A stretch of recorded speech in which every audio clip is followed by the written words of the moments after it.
Do you know somebody who's been affected by dementia? My guest today, Jenna Mele, is an occupational therapist who specializes in dementia care and discovered this practice area while she was a care partner for her own grandmother who had dementia. Fueled by her own personal experience, Jenna advocates for a more positive approach to care and is also passionate about improving the lives of her clients, their families, and other healthcare practitioners who work with people with dementia. If you're interested in occupational therapy, this is the place for you. This show aims to explore our profession by sharing who we are and what we do. Because for us, occupational therapy is more than just a job. Hi, I'm Sarah. Welcome to OT for Life. Welcome to the show, Jenna.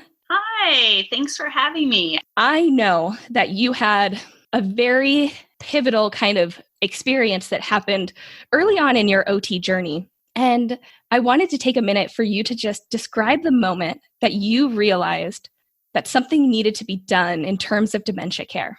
I think my heart broke wide open the first time my grandma didn't recognize me. I can't tell you the devastation of, I spent so much time with her. Anyways, she had been diagnosed with Alzheimer's, and I was her care partner while I was doing my doctorate work at USC, which focused mostly on like peds and adolescents, mental health, and that sort of thing, using yoga as a modality. So while I did that work, I was also a care partner with my Nana, and seeing her go through the healthcare system and not get the support that I thought OT could really provide changed my reality and my calling. So I went from being like, yes, let's get yoga as a modality in OT. But there's a lot of OTs that are already moving in that direction. I really love holistic OT, but I didn't see the same level of passion and commitment when I looked at clinicians in the older adult population. And I adore my grandma, and I wanted it to be better for other people's grandmas and grandpas, or however they identify.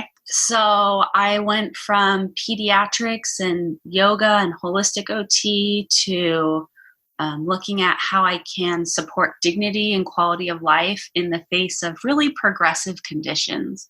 Most things in OT, we want to fix and rehabilitate and build strategies to get better. And what's unique about older adults in my practice is that I have to make space for things to get worse. And how do I have hope even though the circumstances are progressively declining? So thanks to Nana, I sort of pivoted from pediatrics to working with older adults in geriatrics and finding mentors and sort of figuring out my way. I think it's interesting to have this conversation because both of us actually were going through something very similar at the exact same time, because my grandmother also had dementia while I was in school. And it's interesting to kind of reflect back, because one of the reasons that I went into pediatrics, that's where I thought I wanted to go. That's where I had my experience.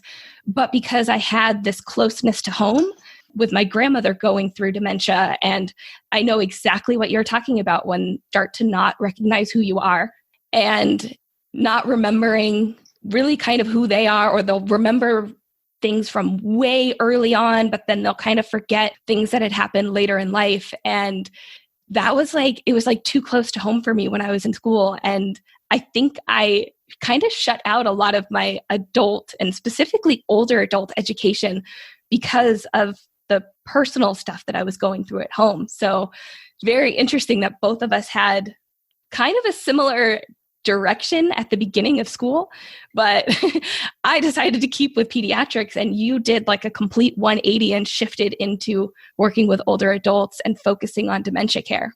Yeah, it's been an exciting journey with lots of opportunity to learn. I went into skilled nursing and I was like, I'm going to change how skilled nursing goes. And I'm going to be part of a culture change, which I still feel like I am. But I think I sort of naively went into my first skilled nursing position thinking, well, I'm going to develop a fieldwork education program, and I'm going to I developed this program called Celebrate, which was like kind of building a scrapbook to allow care partners and people living with dementia to kind of have a common ground, to know like, oh, hey, this person used to be an electrical engineer, and now they're having trouble just communicating, I need to go to the bathroom. Just to remember that like this is a person, not just a task. So anyways, I went through all of that, and unfortunately a lot of the stuff didn't actually get to fruition. So it's been a long journey with a lot of resistance and a lot of barriers. I know for myself, like just setting small resolutions, like one of my things this year is I'm going to floss every day. I'm working on it. But even like those little micro habits changes are such a challenge, and I know it's good for me. So I have to leave space when I look at culture that like it's got to be small little micro changes. That means one person at a time, one family at a time. So I went from like, I'm going to change the whole thing to like just one client, just one family, just one clinician. And I feel like what you just said right there, even just one person, but even just one small aspect about who that person is can make all the difference in the world. Being able to connect, specifically somebody that has dementia or just has some kind of memory issues, being able to connect to something that is familiar to them, even if they don't even realize it, but they get that kind of physiological response of, oh, there is something there. This gives me this good feeling for some reason. Having even that small aspect can just be such an immense benefit within therapy and within the patient's lives. Yeah, I think what I observed a lot when I was working more often in skilled nursing facilities was occupational deprivation and the real lack of balance for my clients. They spent a lot of time being quote unquote entertained. You know, they've got activities, they've got food, they have somebody to help them go to the bathroom. There wasn't a whole lot of giving, there was a lot of receiving. And in OT, we talk a lot about balance. So it's not just about one thing or another. It's important for us to feel productive during the day too. But obviously, you know, also that just right challenge. So finding what matches their strengths, and, you know, if maybe their memory is impaired or their ability to problem solve or maybe retrieve words is getting to be challenging. How can I, as an OT, find a friendly, familiar, meaningful task? And it's been a lot of work to teach myself techniques and strategies to create that environment. But I've had wonderful mentors along the way. Obviously, I talk ad nauseum about TIPA Snow and positive approach to care, but truly that model transformed my practice. Can you tell us a little bit about what the positive approach to care is, and maybe a couple of bullet points of TIPA Snow's work and all that kind of stuff? Like, what is it that you integrate that you feel like has had the most benefit for your therapy sessions? I think the permission to allow the relationship to be the top priority. In skilled nursing and in a lot of different places, productivity is so heavy on our minds. Like, hey, I got to get to my next client. I'm already planning like what that activity is going to be like. I've got to clean this task up before, you know, we start this thing. And there's so much going on that sometimes the relationship piece would get lost for me. And I doubt I'm the only one. And I think positive approach to care gave me permission to prioritize the relationship as the top thing when I'm working with clients that have dementia. So positive approach to care, it looks at the relationship, but it also uses really valuable techniques that are quite genius. Like, I wish I had thought of some of them, but one of the techniques is something called hand under hand. As people who are living with dementia progress, we've got 5 fingers, and I know you do pediatrics, so you know that these fingers here are important for strength, right? Mm-hmm. So sometimes like we'll tuck a little cotton ball or something so that they have that strength so they can use I call these the skill fingers, to be able to write things and to have an appropriate handwriting grasp. But as dementia progresses, all the fingers become strength fingers, and they lose their skilled manipulators, the thumb, the index, and the middle finger. So using hand under hand, and it's hard because people can't see what I'm doing, but it allows you to kind of be a substitute so you can use your skilled fingers while their hand is in your hand. So they're participating, you're doing something together, but you're providing the cognitive support to allow that task either to initiate it, to continue it, and you can just slide your hand away if they start to take over the action. You can leave your hand there kind of passively and kind of participate with them. So the relationship piece, that hand under hand technique, and she takes so much care, she being Teepa Snow, about how the person living with dementia perceives the world around them, and really helps clinicians to understand, okay, well, there's sensory changes happening. So how their brain processes visual information is going to be different. How they process auditory information is going to be different. How they express things is going to be different. So understanding the changes related to the brain condition really allows me to go into that room of dementia with them, because they can't leave that room of dementia. Either I go in there with them, or it's not going to be effective as far as that pivotal relationship piece. Mm-hmm. If they don't understand what's going on and they can't communicate with me what's going on with them, we're not going to be effective. So positive approach to care is kind of, there's a series of different kind of techniques. It's a lot about understanding the brain changes. And it's, Teepa Snow's an OT. She teaches everybody positive approach to care, but you can see all these different pieces, because she also talks about the different pieces of the puzzle. And there's 6 different pieces. And 3 of those pieces we have control over, as not control, but we can influence as clinicians. And that's like, the environment, the task. And then on the other person's side, they've got the brain change, they've got their history, they've got, what's their physical condition like? And that's really on their side of the fence. So she's really big on partnerships, and we can only bring 50% to every interaction.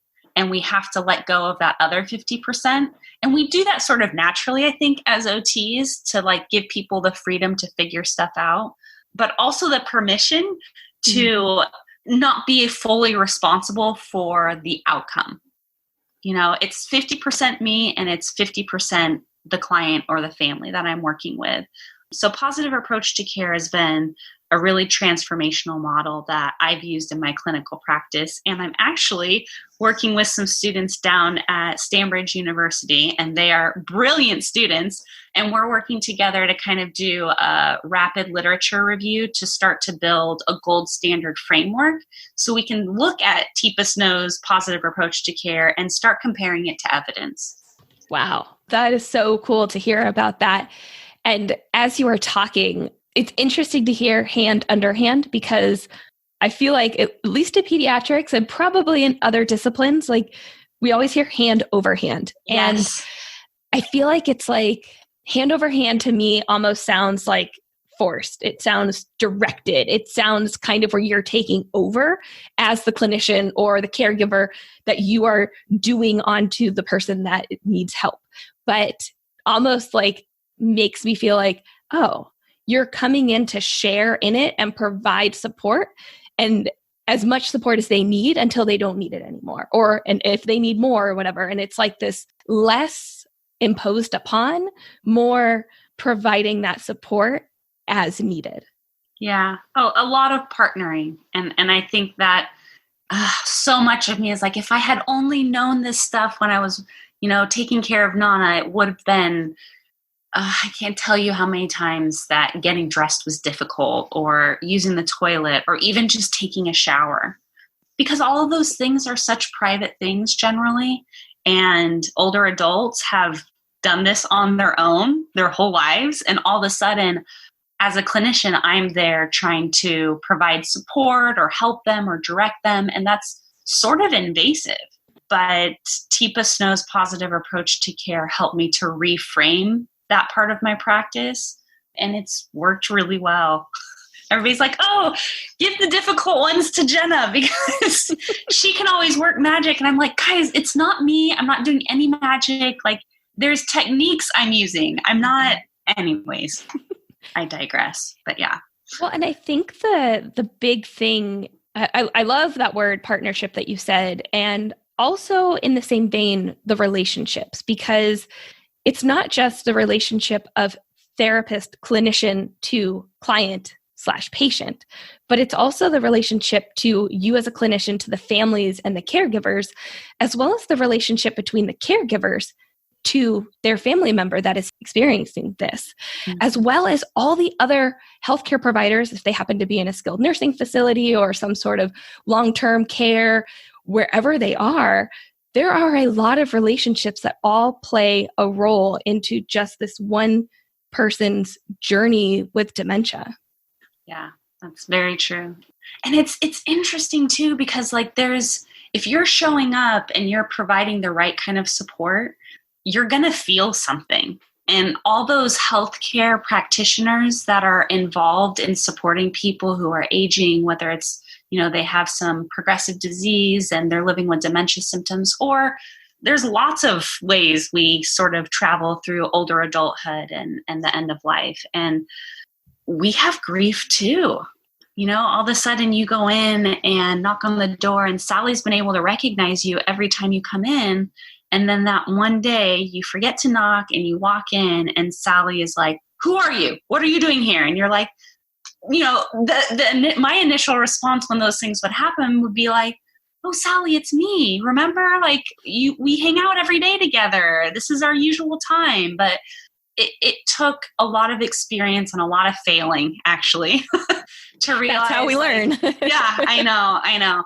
To realize that was actually kind of a shaming choice that I made and a result of my own emotions. Like I was grieving the fact that my client was in a different cognitive space and I needed to step back, and like the right response. And I've had so much support with positive approach to care. Step back, apologize. I apologize all the time. I have 5 different I'm sorry apologies that I used for different situations, but it's not my right to walk into somebody's space and shame them for how their brain is changed. It's not their fault that they don't remember me. And it's not their responsibility to make me feel better either. So it's a process, but yeah, definitely the relationship is important to preserve. It's almost like, as a clinician specifically working in this population, but I think this could apply across the board, that you have to have so much more self-awareness of who you are, your mindset at the time, your emotionality, basically your presence and what you are bringing into your patient's life at that moment that you're going to go see them. If you are burned out, if you are stressed, if you have all this other stuff going on in your brain and in your life outside of that, and you walk in and you're all like huffed and blah, like whatever, like I just have to go see this client because you have productivity demands, whatever it is. And then you show up and they're like, "Whoa, wait, who are you?" And all of a sudden you're like, no, this is not how it goes, right? Like, this is how I conduct everything. This is how it should go, rather than I'm walking into your space. You don't need to deal with any of my stuff that I'm dealing with. I'm here to help you. And you almost have to, like you said, take that step back to realize, all right, this is my 30 minutes. This is my hour. This is my time to be with this specific client right now. How best can I help them outside of everything else that's going on? Yeah, I would say that's absolutely true. And I've had to work really hard, and I have lots of support. I have a wonderful therapist. I have wonderful parents and partner that have helped me do this. But I need to hold that mirror up and look at myself and be like, what am I contributing to this interaction that could be creating a barrier? And I have to be really honest with myself about that. And that's not easy to do, to constantly be looking in the mirror and be like, okay, what do I need to continue working on personally so that I can show up and be the best for my clients? It's a continuous process. So, and I have to imagine, because you've been doing this, we've both been practicing for, oh gosh, over 10 years now. I know. It's really crazy to say. But I have to imagine that month after month, year after year, yes, you've been learning and growing and have applied all these wonderful treatments and strategies and whatnot, but you're still getting faced with extremely difficult situations every time that you walk into a client's room.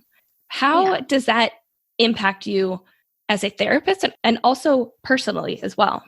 Well, as soon as you said that, like one of my clients I'm working with actually right now popped into my head because I think it's probably one of the toughest emotionally for me.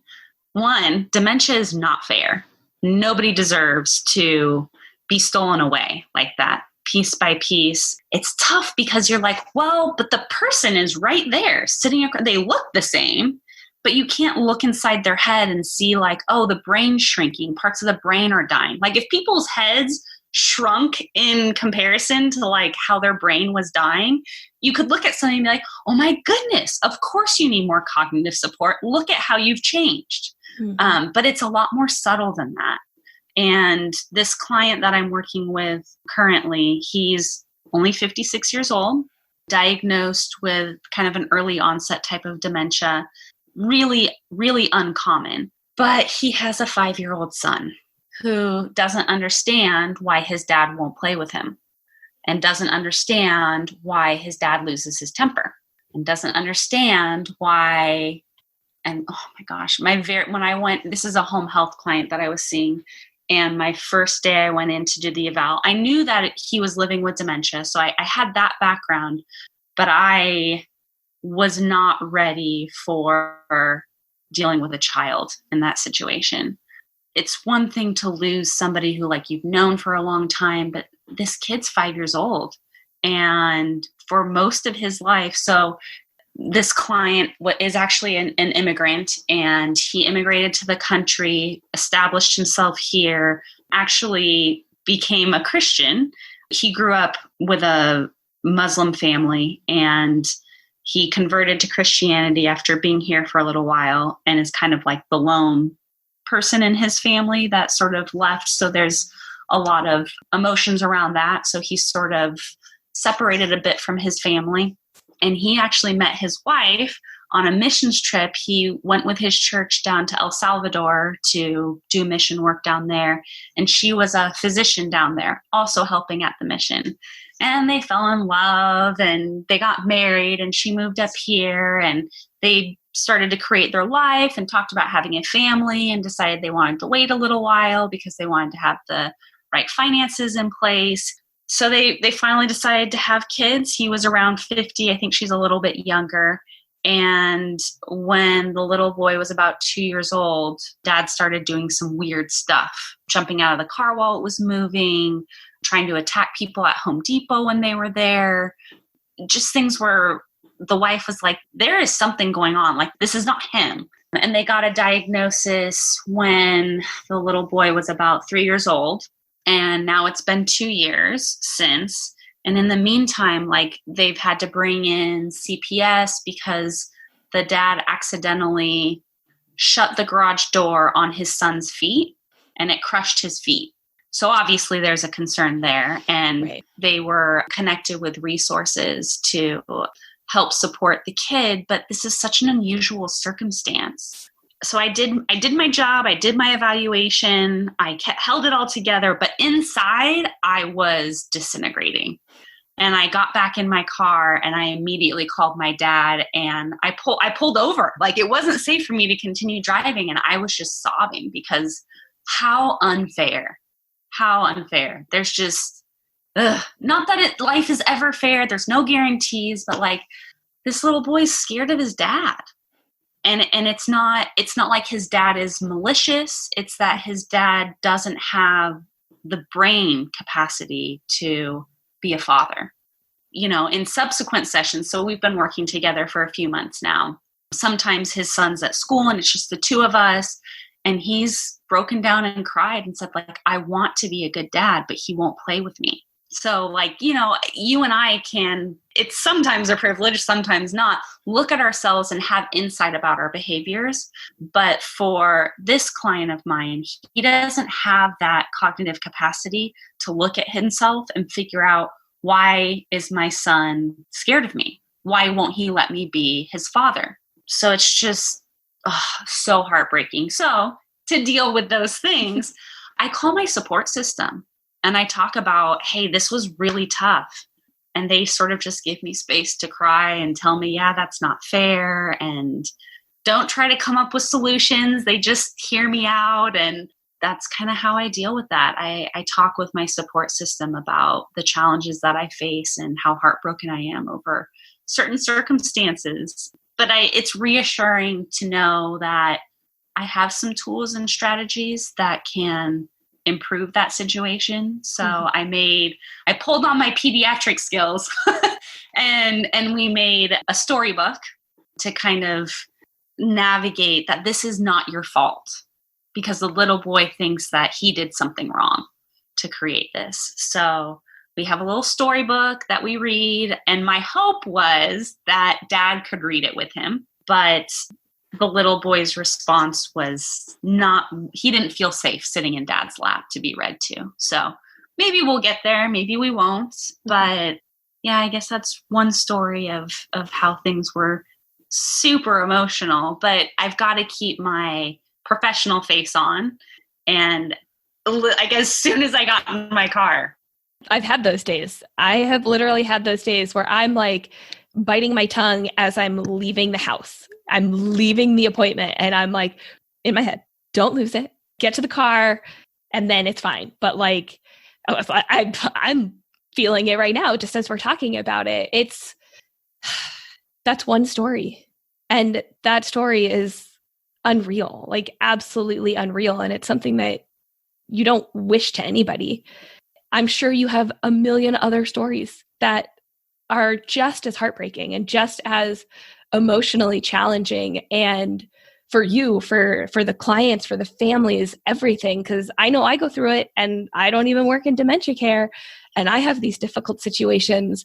And I've been kind of like dabbling with this, trying to figure out specifically what it is. And people are like, oh, maybe it's burnout. And I'm like, I don't know if it's burnout, because I absolutely love what I do.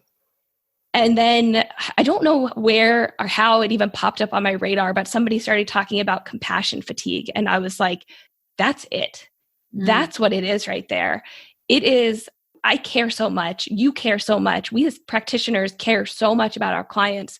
And because we have 6, 7, 10, 15 clients, however many patients you see in a day, it is just that it's so taxing on our own systems and on our own lives. And when you walk in and you have to be that strength, you have to be that voice, you have to say, I see where you guys are at, but we can get here, or we can work on this skill. We can do, like, you're coming in with hope.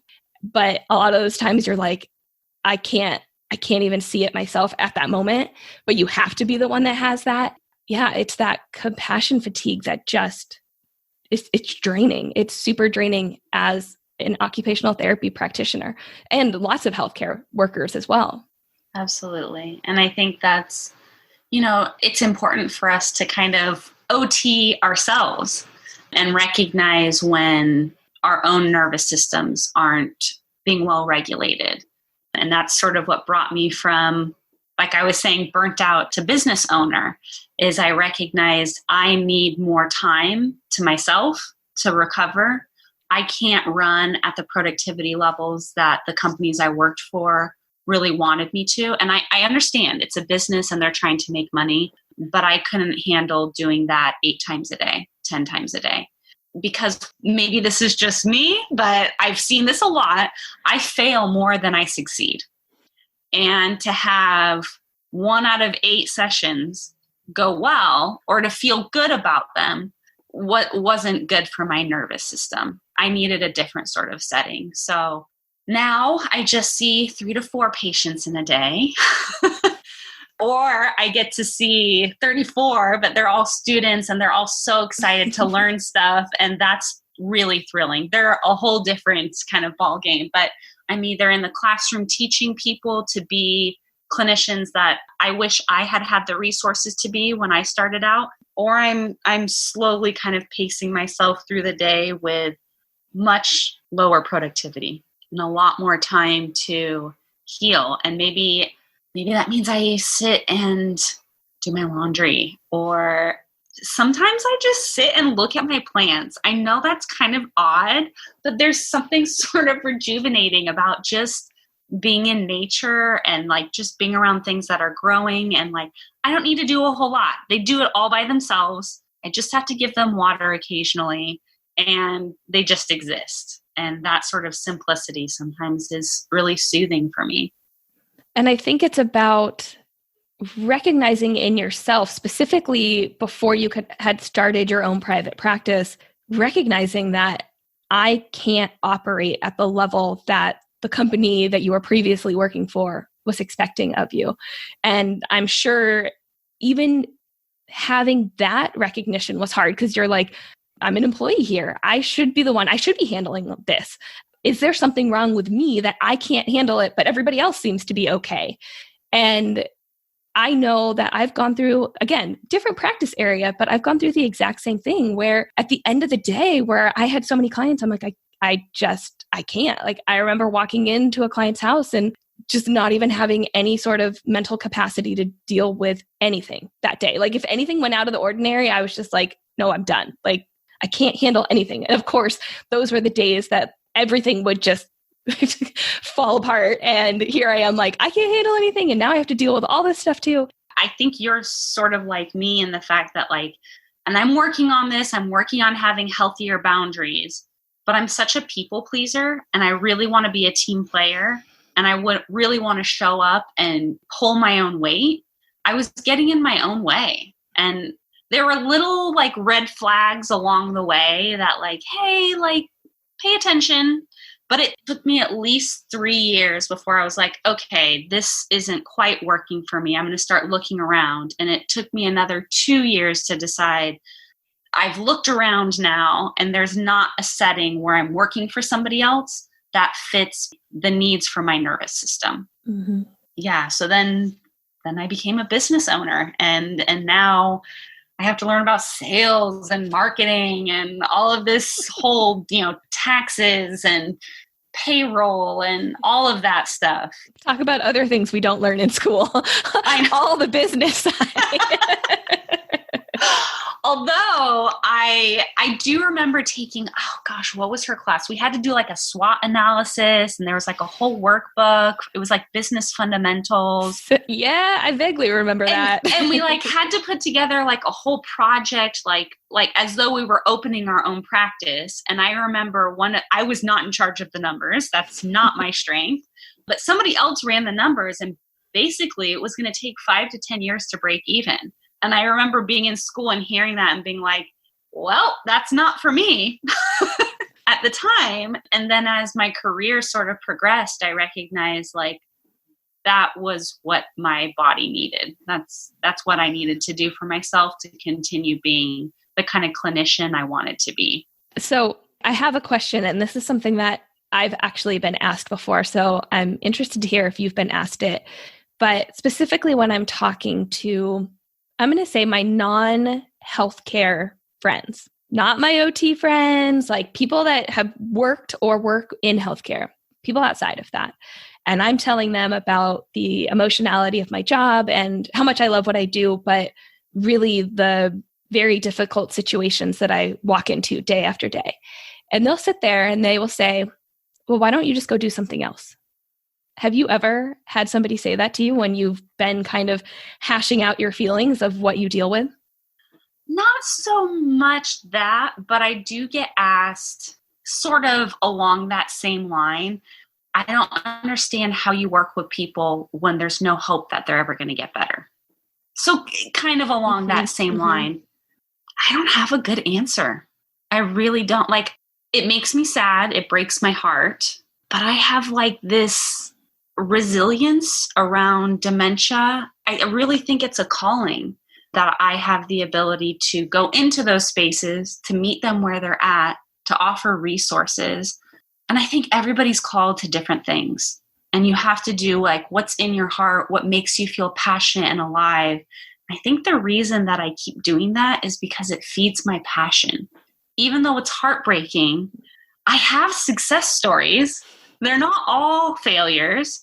Like, for example, I had this one client that I worked with that had Parkinson's, but also had cognitive changes as a result of Parkinson's and was living with some dementia stuff as well.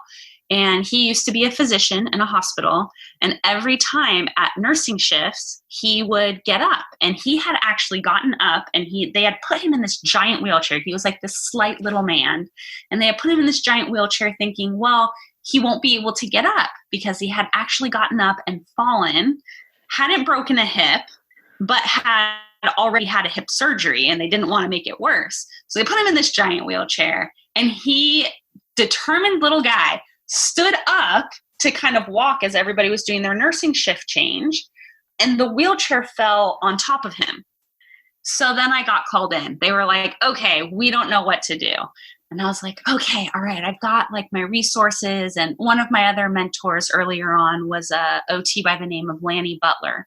And he really focuses a lot on how important somebody's history, life history is to their present, especially when they're living with dementia. So I dug into this guy's past and found out that he used to be a physician. And I kind of put my, detective hat on and sort of started looking at stuff. And I was like, okay, well, he used to be a physician. He used to be there early in the morning. So at nursing shift change, that was when he would head home.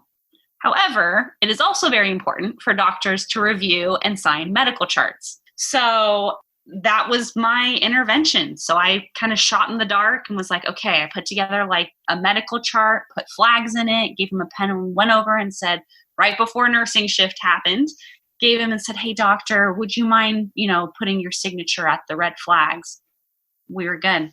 He needed to have a purpose. He was plugged into his old routine. And when the nursing shift happened, that was his environmental cue that it's time to go home.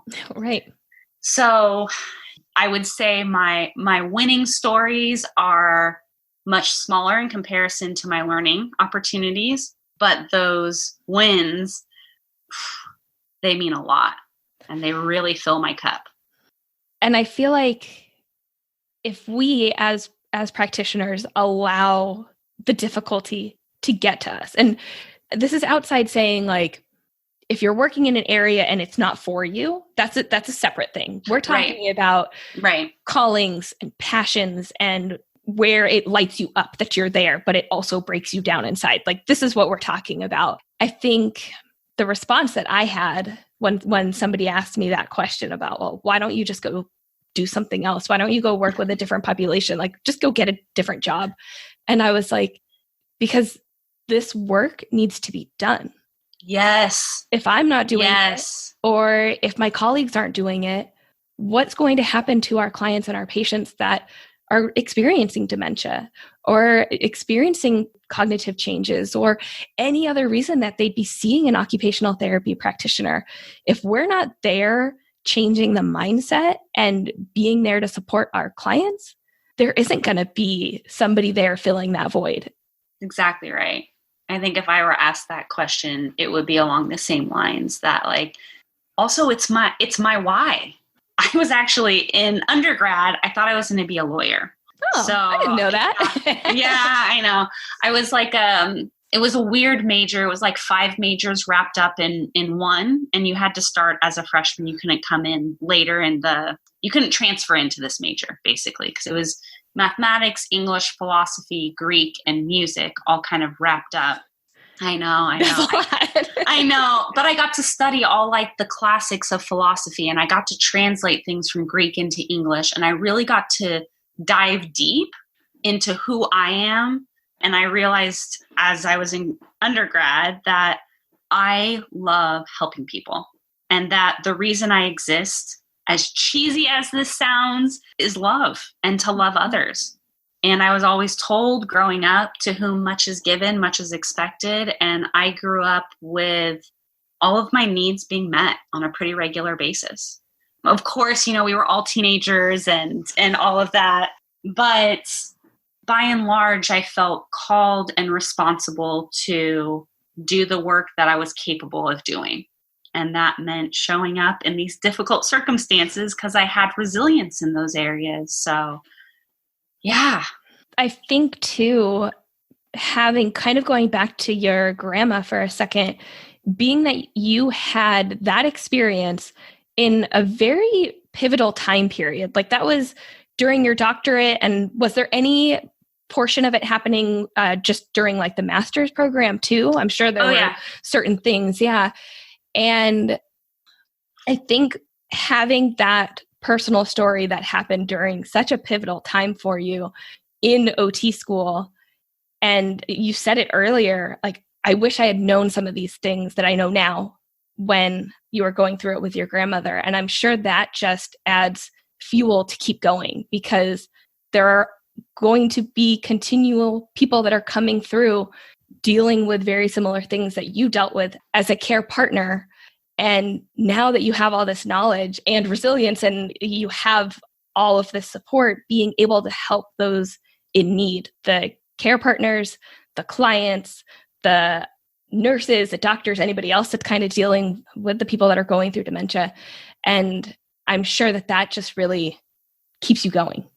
Absolutely. Yeah. And I don't know, I have to be aware that my tendency is to care for everybody else first and constantly check myself, but I really want to support everyone in living like dignified, high quality lives. But there's so much suffering in the world, and there's so many places that it's exhausting. Mm-hmm. The whole world needs help. The whole world needs support. The whole world needs love. So I really had to find my niche where I felt like I could really make a difference. So, yeah, but I mean, even the doctors and the nurses, they all need support too, because it's not fair, the changes that they're going through, and it hits all of us. Whether or not we want to be like, I'm tough, I got thick skin, so this person has, whatever, it's just the dementia. I can't tell you how many times I've had other professionals kind of dismiss concerns or changes with some of my clients. And they're like, well, who cares? It's just the dementia. There's nothing we can do. And that grates on me for two reasons. One, it tells me that perhaps they don't have the space for being compassionate. And that makes me sad for them, because they deserve compassion. I see all the people that they take excellent care of, and they deserve to be taken care of in that same way. And then two, looking at how the compassion fatigue then affects their ability to provide high quality, dignified care to the people who drain their compassion. So a lot of people need love and care and support, and I do my best to kind of do that for people and myself. Right. Yeah. It's got to be both, because if you don't keep yourself in check and keep yourself happy and healthy, and I should be taking my own advice too with this, we can't help the people that depend on us. And I'm curious if you have, I feel like you've said so many just wonderful nuggets of information so far already, but if you kind of had to narrow it down, what would you say to other occupational therapy practitioners or students that are working within this realm of dementia and cognitive changes? What advice do you have for them? Well, one, you're not alone, because I think I felt really alone in wanting to have hope for dignity and quality of life when everybody I worked with was like kind of, well, whatever, sort of dismissive of people living with cognitive changes. So one, you're not alone. And two, there's resources out there. And there's a whole community of people trying to change the culture around dementia care. Teepa Snow, Positive Approach to Care. Lanny Butler's got some great work. There's Gina Tucker Rogi in California has done some really great work with Ensign, using the Allen cognitive levels to kind of help explain each client. I think I'd point students or people who are struggling in those areas to reach out to get the support you need, because it's certainly there. It's a small but mighty community. I've got like a OTD student that's been communicating with me from a university, and I'm kind of looking through her doctorate work, and I've got these students down in Stanbridge that are interested in this work. And I've been connecting with all these different people that are passionate about changing the culture around dementia care. It's one person at a time, and you're not alone. I love that. I love that. And I'm always trying to like reflect on like the bigger picture. And I think that can go across the board for occupational therapy. It's one patient at a time and focus on them. And by changing the lives of one person, you're changing the lives of their family and everybody that comes in contact with that. And then it kind of just spreads out from that one person. Exactly. Okay, so I have, it's going to be a similar question, but now I want to talk to somebody that might be a caregiver. So maybe it is an OT that is providing care for a family member right now, or maybe one of their family members is the direct caregiver, but they are there kind of on the ancillary part. What would you say to somebody that is going through that or potentially might go through that at some point? Coming from the OT lens, coming from the healthcare, coming from the compassion, and now dealing with it on that personal level. Yeah. Well, that's not unusual. I've met many an OT that has called and said, hey, I've got to deal with this personally, but I work in a different area. And what I tell them is it's really important to understand the progression of dementia and the different stages and what brain change looks like. I wish I had known more about, I guess, the progression and what's expected, because it was really hard for me to separate, is this the dementia or is this my grandma being difficult? And the more I've become familiar with the different stages of dementia and the different skills that are strengths and weaknesses that exist in each sort of stage, it's allowed me to connect even though there are deficits there. And I think that ability to connect is what we all kind of crave with our loved ones. So understanding the nature of brain change and the different stages you're going to go through allows you, with most of the time our brains are intact, unless I'm hungry or I haven't slept well, I'm usually pretty good. But it allows the person with the quote unquote intact brain to be flexible and meet the needs of the person that's living with the brain changes, so that that connection and that relationship stays in place. Because I think one of the most devastating parts about dementia is you're losing that person you love little bit by little bit, each day, each time. It could be in the same hour. You're talking about something and you feel like, oh, they're totally here with me. And then, like, I remember this time with my grandma, we were at a party. She was like Miss Prim and proper. Like, you had to have good grammar and, your napkin goes in your lap and like, just, very fastidious about manners. And I remember looking over, like we were talking, and I think it might have been like my graduation celebration from OT school. I don't really remember. But we were at some sort of large family gathering and there were appetizers out. And I look over and my grandma is like scooping the dip with her fingers and like shoveling it into her mouth. And like we had just been talking and like all of a sudden I turn around and I'm like, what happened to my grandma? Those moments are really difficult. It's like I could see bits slipping away. So I think if I had understood then what I do now, I could have stayed connected to her instead of going into my own sort of emotional reaction that was disconnecting for our relationship. I could have, and it's totally normal to have those emotional responses, but it's harder to compartmentalize them when you don't know why they're happening. So understanding, in the initial stages, what sort of data processing is going to be different, and in each stage, what their strengths are going to be, I would say that's something I would. And I just had a conversation with a pediatric OT like a week ago who's going through this with her mom.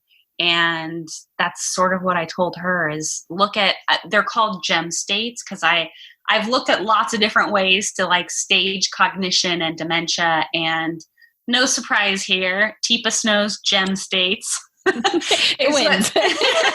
Is what spoke most to me. I really love that it's not like with the Allen cognitive levels, there's numbers assigned. And so there's an obvious like, well, if you're a 1, you're not a 6, and like 6 is where there's this comparison versus the gem states. Each gem is different and it shines in different ways. And, you know, she uses gems because it's a nice like analogy. Like if you have a beautiful gem, but not in the right setting, and you haven't cleaned it, it's not going to shine.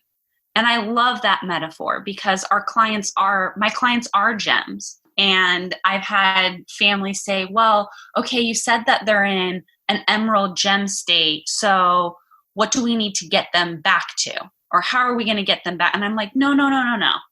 We're not looking at making them change or changing their brain, because that's beyond what we're capable of. What we're looking at is how do we provide the right support and help them shine, right? So it's not about needing to be in one place versus another. It's this is where we're at. This is what we're dealing with. This is how we need to adjust the environment. This is how we need to adjust ourselves to match where they're at. That's beautiful. I haven't heard that before. And I love that because I think as clinicians, we all get so focused and the families and the caregivers, we get so focused on goals and reaching those goals and changing and progressing and moving forward. But sometimes you just need to sit back and recognize where our clients are at that moment and helping them flourish and thrive and shine right where they are, rather than changing or attempting to change and get them to a place that maybe they won't shine in, like right where they're at. You can have an effect on that, right, rather than putting them where you think they need to go.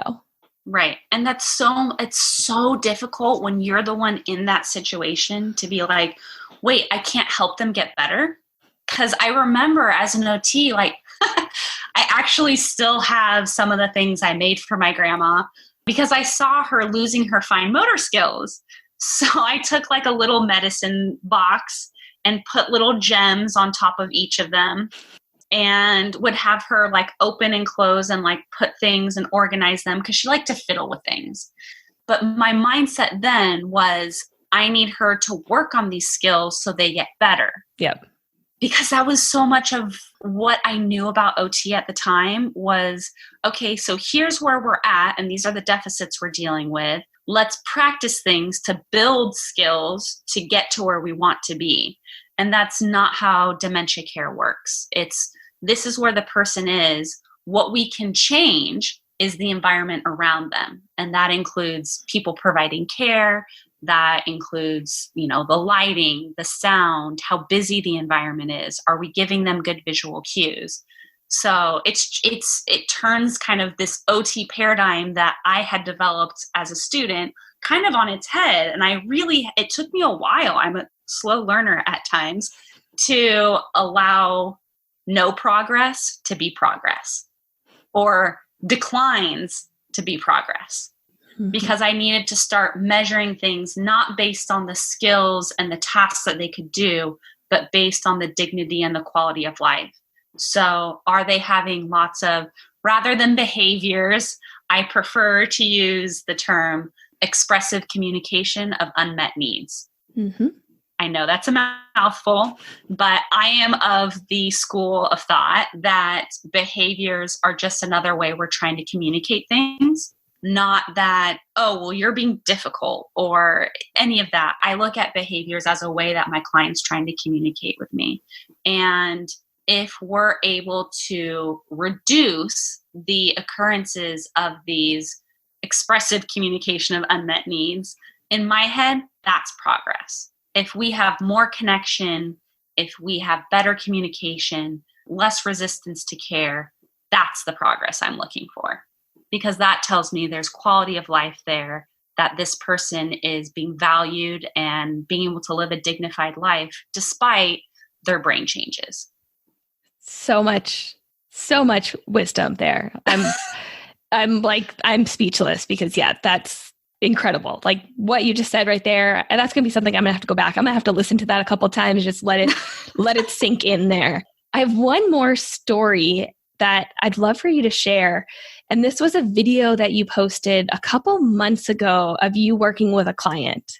Oh, yes, Jerry. Oh. Yes. Yes. Please share that, because I'll definitely include a link to the video that you're going to talk about, and also everything else, all the resources and everything else that you've mentioned in the episode so far. But I watched this video and I was in tears. So please share a little bit about it.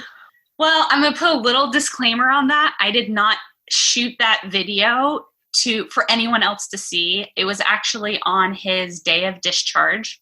And I knew that the wife, who was his primary care partner, was really nervous about going home and using these new skills that we had been working on. And so I told her, okay, I don't typically let people record me, but this is just for you, so that she could look at me using the techniques. Side note, I don't use all of them perfectly, but but it was good enough. And she actually sent the video to me and said it was really meaningful to her, and that she wanted me to share this with other people so that people could see that there is hope, even when brain changes are occurring. So there's like a little blurb in my blog post with the video kind of about his background, that he held 2 PhDs. He was a professor for, I want to say like 50 years, a long time. He was like the head of his department. He was a marathon runner, super active, very independent guy, great sense of humor. But he had progressed with his dementia to a stage where very little spontaneous language was still there. Sometimes if I gave him like a this or a that, he could be successful, but even his receptive language was impaired. So when people have dementia, typically research says that they're going to miss about 1 in 3 words. So you can imagine, like, just a phone call where you're getting cut up every once in a while. That is so frustrating. And you've got to kind of guess at the context. That requires a lot more cognitive resource. So anyways, so there was a lot going on with communication. He was, before he went into the hospital, walking and pretty much like modified independent contact guard assist for most things. And when I met him, he was, according to paperwork, a max ×2, resistive to care. He would spit, he would bite, he would hit. And they were discharging him because he was not compliant. And like, who would be? Like, he was terrified. He was in an unfamiliar place. It was just a very scary situation. And so I went in and I worked with him for about a week. And PT still kept saying, because I was there at different times, I didn't always cross paths with them. They're like, oh, we need to discharge. He's a max of 2 assist. Like, he's never going to walk again. Like, he's just going to be in a walker. And that's, if he's lucky, like, he should really just be pushed around in a wheelchair, which he'd never used a walker before. He had never been wheelchair bound. So scary, big changes. So that's kind of the context or behind kind of the video. So what you see me doing is I'm demonstrating how to use positive physical approach to engage with the client. And I made a little bit of a mistake because I'm so familiar with him. Like, I had worked with him every day. And look, even after years of training, like, I still mess up. We all do. It's fine. So I come in close and you'll kind of see me. I'm off camera, but I'm giving him a visual cue about putting the gait belt around him. And he is not having any of it. He's being polite, but he's like, who are you? And I had a couple things pulling in my favor. I understand from the wife and from his family that he was quite the flirt with ladies. So I did have that working in my favor. So he was more open to letting me kind of interact with him than he was with other people. So I kind of come in, I get the gait belt, but if I had been working with any other client, I would have instructed much differently than you see me actually instruct in the video. I actually, when I realized like, oh, he doesn't understand, like I've given him a couple of instructions and it's not landing. And rather than blaming or shaming him, which I think would have been my tendency, not in a mean way, but if you had talked to me like 8 years ago, I would have done it differently. But you see me kind of squat down and I am watching very carefully his hand that's resting on the armrest because he has hit people before. And I'm watching because his hand he's itching a little bit. He's ready to strike if I scare him. Right. But I get down, I get in his central vision field because that's where his brain's going to process information best.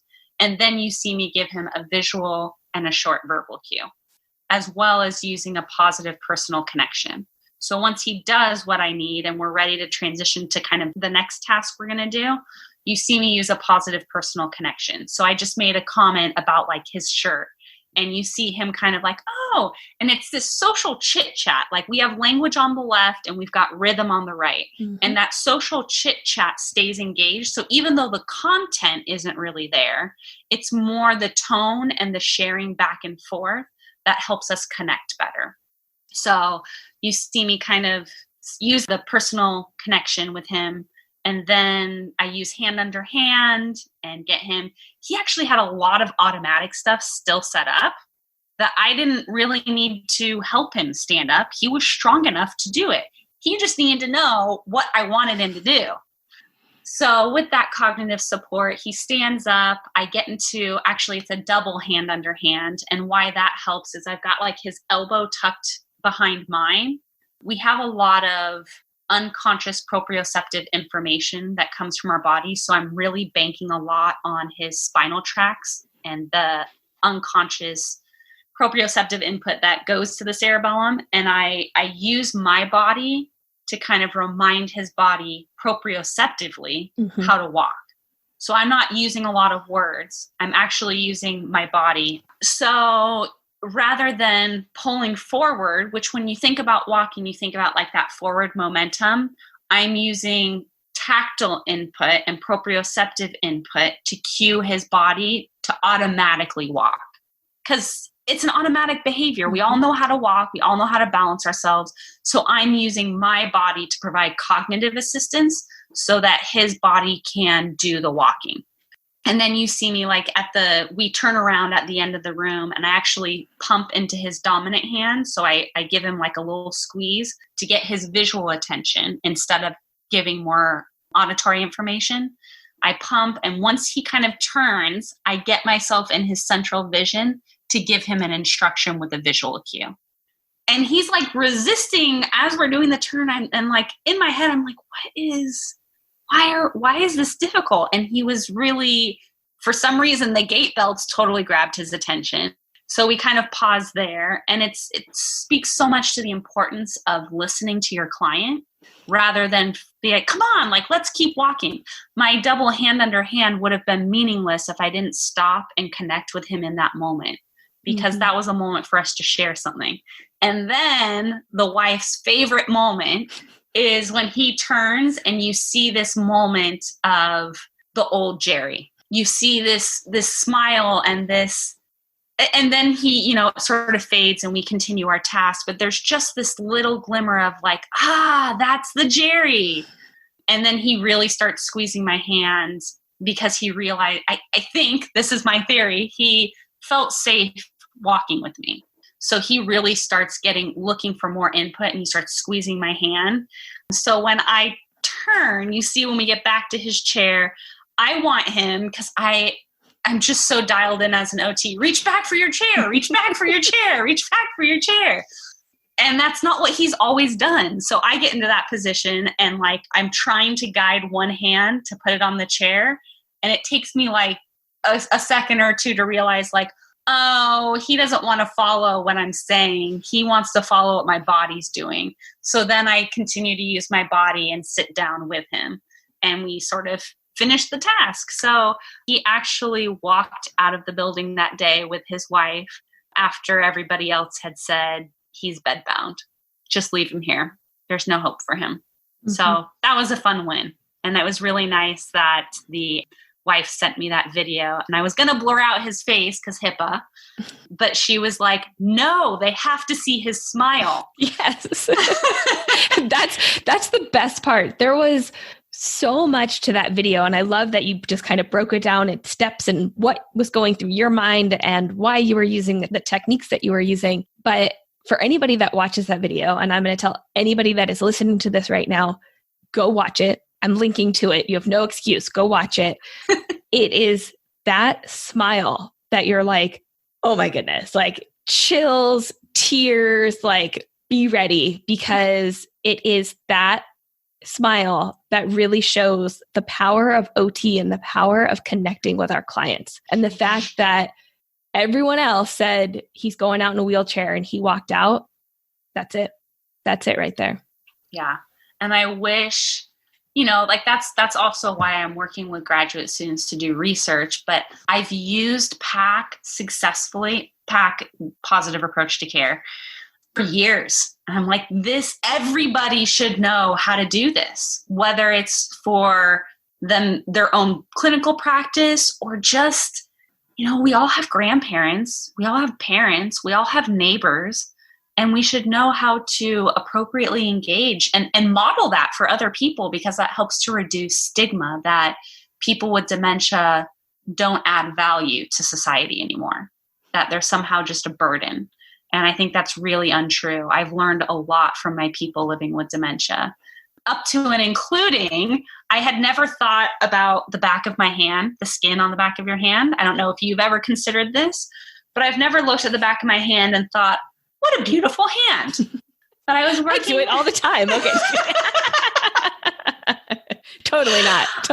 But I had this sweet lady that I worked with that she looked at me and she had her hand next to mine. She goes, do not take the back of your hands for granted. And I know, just this little kind of, so anyways, they are not just burdens, they're gems. And that I really love Teepa Snow's gem state. She's got, you know, even at the very latest stage, she calls that the pearl state, because they're a pearl inside a shell, and that shell is their body. So there's that soul and that person inside the shell. And we need to be able to, as clinicians, look past the shell, open up the shell to find that pearl inside. Again, I have no words. Whew, man. Yeah, thank you. Like, this has just been absolutely wonderful. And before I get into my last question, I want to give you a chance, if anybody wants to find out more about you, they want to connect with you, where can they find you? They can find me. It's kind of long. It's connectedcareagingsolutions.com is my website. And my email is just connectedcareagingsolutions@gmail.com. Perfect. And again, I'll link to that as well as everything else that you have mentioned in this episode. And I have one last question for you. Yes. If you only had one word to describe occupational therapy, what would it be? Oh, one? Yep. I have so many words floating through my head. Oh my gosh. That's why I asked this question. This is a stumper. Oh my gosh. One word, joy. Yeah, I think that's it, because it brings joy and satisfaction and purpose and meaning to my life. And when I do my job well, I get to bring that to other people's lives. And one of my colleagues at the time, she's older now, she was, I think, 3 or 4 years old. And mom said to the daughter, okay, well, I've got to go to work. And the daughter turned around and goes, okay, mom, go help people get their sunshine back. and like, that was the best description I've ever heard of OT, is helping people get their sunshine back. And sometimes that means improving skills. And sometimes getting your sunshine back means, how do we modify the environment and educate your care partners so that you can shine? So I'm going to stick with joy. I love that. And honestly, I cannot thank you enough, Jenna, for coming on and sharing your sunshine with me. And Like I am honestly, I'm just like, I'm at a loss for words. There were so much said, so much hashed out in this episode that needs to be talked about, that is extremely important for all OT providers and students that are getting into the field, that we need to know about how to better work with clients with dementia and cognitive changes, but overall just how to work better with clients and how to work better with people. Yeah. And your words have been just truly, truly inspiring. And I loved all your stories. And so thank you so much for coming on today. Well, you're welcome. And thank you so much for the opportunity. I hope that it resonates with somebody else. And yeah, we're all in this together. Culture change happens person by person, one brain at a time. Thanks for listening to today's episode. If you like what you hear, here are 3 easy ways you can help support the show. 1, head over to otforlife.com to find out more about any resources discussed on the show. Remember, that's OT4LYFE.com. 2, share the podcast with a friend, colleague, or anyone interested in occupational therapy. 3, subscribe to the show on your favorite podcast player so you don't miss out on any upcoming episodes. And while you're there, be sure to leave a review saying how much you love the show. Thanks again. I'll catch you next time, OT for Lifers.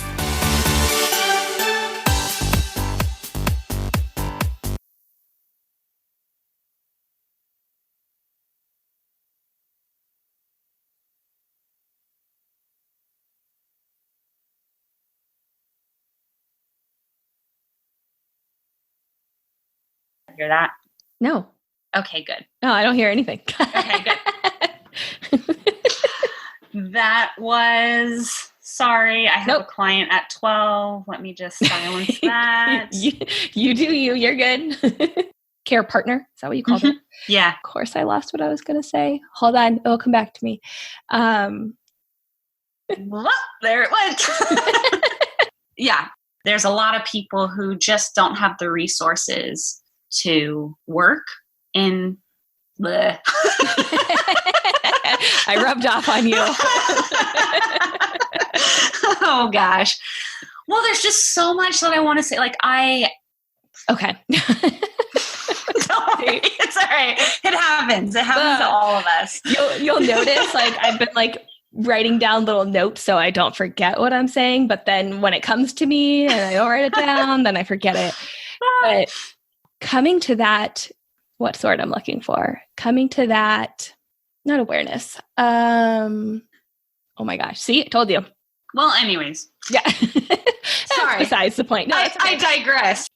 Well, that was a lot of fun. I feel like there's so like you and I could just sit and talk. I think when we did our meeting before, it was supposed to be like 30 minutes and it ended up being like at least an hour. Maybe it was longer. Always.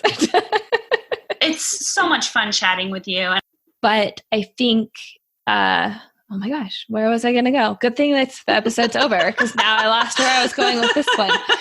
And before we go, I want to take a selfie. Well, okay.